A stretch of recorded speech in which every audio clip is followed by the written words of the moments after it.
Bună și bine te-am găsit sau regăsit la primul episod de anul acesta. Podcastul Odivu revine. Sunt Raluca, coach transformațional și consultant în design thinking. Cred cu tărie că motivația nu este ceva ce forțezi sau vânezi, ci este ceva ce poți redesena cu blândețe. Dacă ești aici, dacă te-a atras titlul acestui prim episod, probabil ai ajuns să fii obosit de atâta agitație, mai ales mentală. Probabil că ești acea persoană care vrea să se simtă din nou vie și conectată cu ceea ce muncește, nu doar să-și îndeplinească responsabilitățile de zi cu zi și doar din nevoie. Și dacă în ultima vreme ai fost lipsit de motivație, lipsit de inspirație și poate chiar rușinat că nu faci destul, vreau să auzi din start acest lucru. Nu ești leneș. Da, ai auzit bine, nu ești leneș. Poate că ești obosit, poate că ești nealiniat cu nevoile tale sau poate că ai o nevoie ascunsă pe care nimeni nu te-a ajutat vreodată să o pui în cuvinte.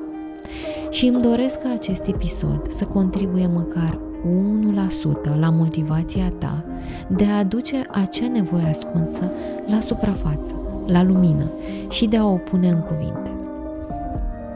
Dar mai întâi, lasă-mă să te iau cu mine înapoi, acum vreo 3-4 săptămâni, într-o luni de dimineață.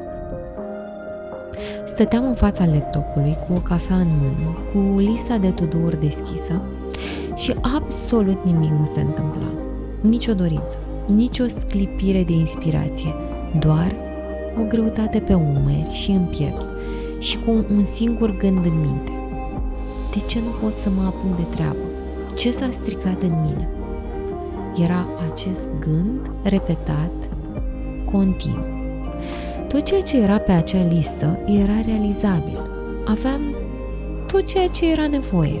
Instrumentele, timpul și chiar ceva presiune externă. Acea presiune care te face să te așezi la birou și să te apuci de treabă. Dar înăuntru mă simțeam ca un balon fără aer. Și chiar mai rău, mă simțeam vinovată că aveam toate aceste sentimente. Ziua aceea, pur și simplu, nu aveam cum să trag mai mult de mine. Am închis laptopul și am mers afară.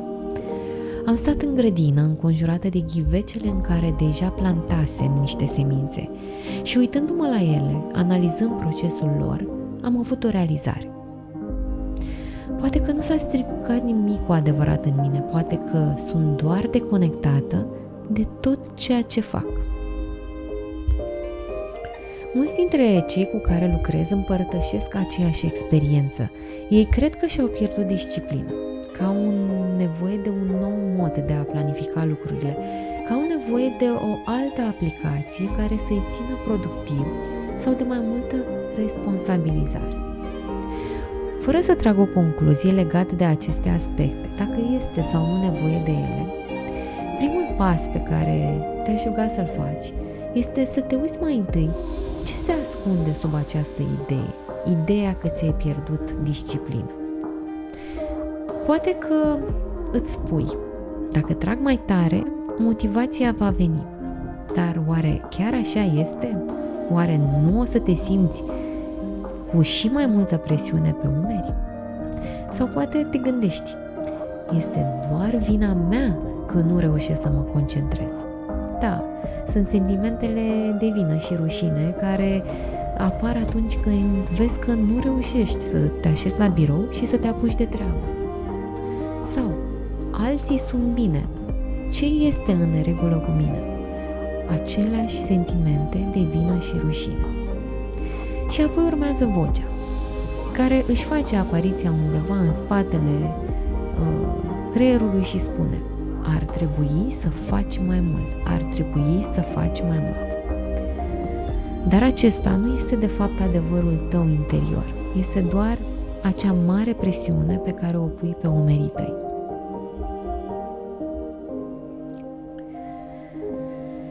Poate știi deja despre mine că rolul meu din organizație este de product owner. Ca și product owner, aplicând principii din design thinking, când construiesc soluții noi, am 3 posibilități. Să construiesc produsul doar pe baza a ceea ce ne spun utilizatorii, să mă uit la nevoile lor latente, adică la care este motorul real din spatele comportamentului utilizatorului, sau să le îmbin pe cele două.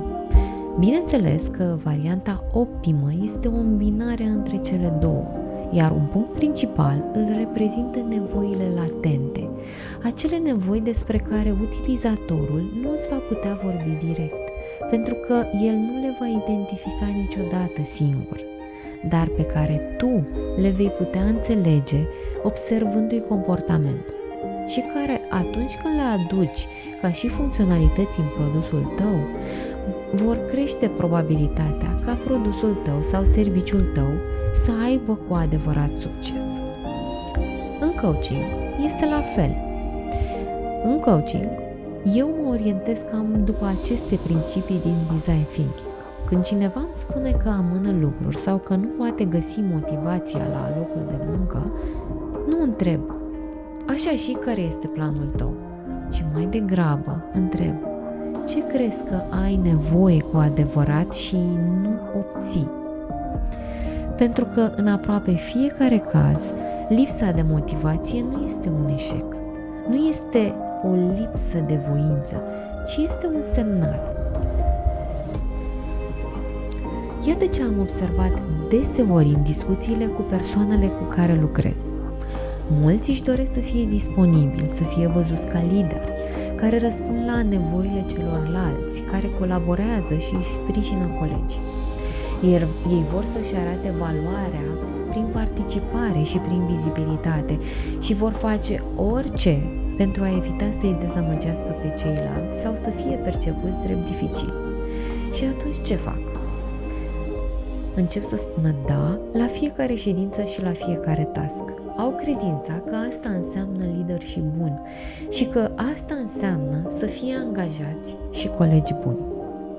Un alt caz frecvent, care apare deseori în discuțiile mele, este acel sentiment de amorțeală interioară, acel sentiment că au eșuat pe o insulă pustie. După ce au muncit ani întregi, au crescut profesional, au înțeles cum să-și facă rolul foarte bine, au ajuns la acel punct în care task-urile au devenit deja repetitive și plictisitoare.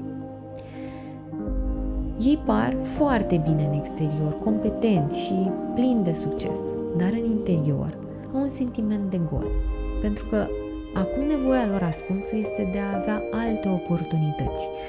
Au oportunități de creștere, de a avea un spațiu creativ, de a avea autonomie de a încerca lucruri noi, de a explora teritorii noi. Iar ceea ce nu au este acea libertate creativă, acel sentiment de evoluție pe care l-au avut ani întregi.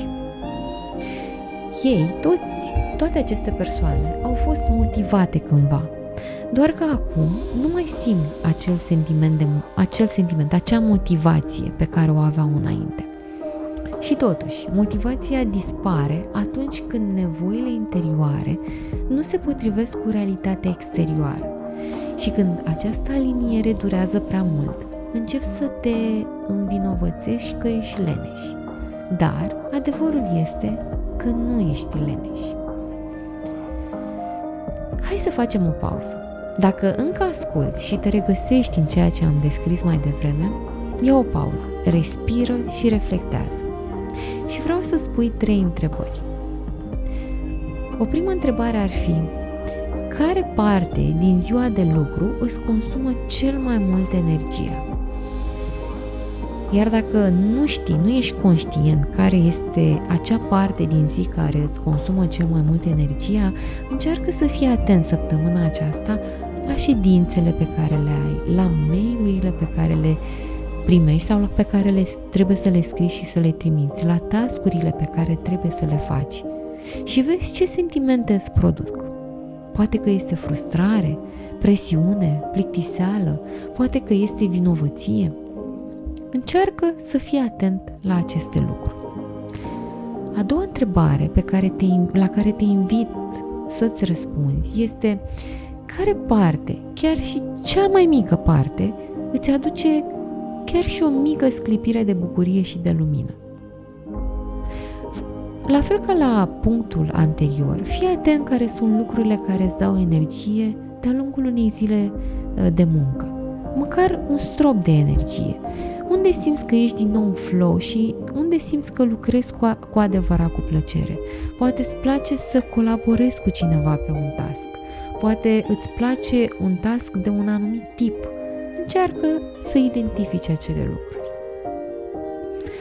Și a treia întrebare la care te invit să răspunzi este: dacă nu ar trebui să dovedești nimic nimănui, cum ai vrea să te simți zi de zi la locul de muncă? De multe ori, facem lucruri tocmai pentru a fi văzuți, apreciați, validați. Dar dacă nu ar mai trebui să facem toate lucrurile acestea, cine am fi? Cum ne-am comporta? Cum am lucra? Cum am colabora cu ceilalți? Și după ce stai un pic, iei o pauză și răspunzi la aceste întrebări, vreau să revenim puțin la ce se ascunde sub aceste sentimente de oboseală, frustrare, amorțire, despre care vorbeam mai devreme. Poate este nevoia de odihnă, poate este nevoia de claritate, poate este nevoia de libertate sau de apreciere, sau poate este nevoia de liniște. Lasă răspunsul să vină încet. Nu e nevoie să analizezi și să judeci răspunsurile care îți vin în minte. Doar observă-le și scrie-le undeva. Motivația nu vine întotdeauna cu artificii. De cele mai multe ori, pornește de la aceste exerciții de conștientizare, de a fi onest cu tine, de la acea primă respirație după ce ai admis deja că nu sunt ok, merit ceva diferit. În episoadele următoare, o să te iau într-o călătorie de a te reconecta cu energia ta și de a redesena relația ta cu munca prin design thinking, prin diverse exemple din experiența personală și din experiența de coaching și prin sfaturi de coaching făcut cu blândețe. Dacă acest episod ți-a trezit vreun sentiment cunoscut, mi-ar plăcea să urmărești în continuare acest podcast, să mă urmărești pe LinkedIn și pe Instagram și, de ce nu, să împărtășești acest episod cu cineva despre care crezi că ar avea nevoie să audă de asemenea aceste lucruri legate de motivație. Până atunci, îți mulțumesc că ești aici și nu uita, nu ești robot și nu ești leneș. Ești un om și motivația ta are nevoie de grija ta mai ales și nu de critică. Ne auzim curând. Până atunci, rock it with grace.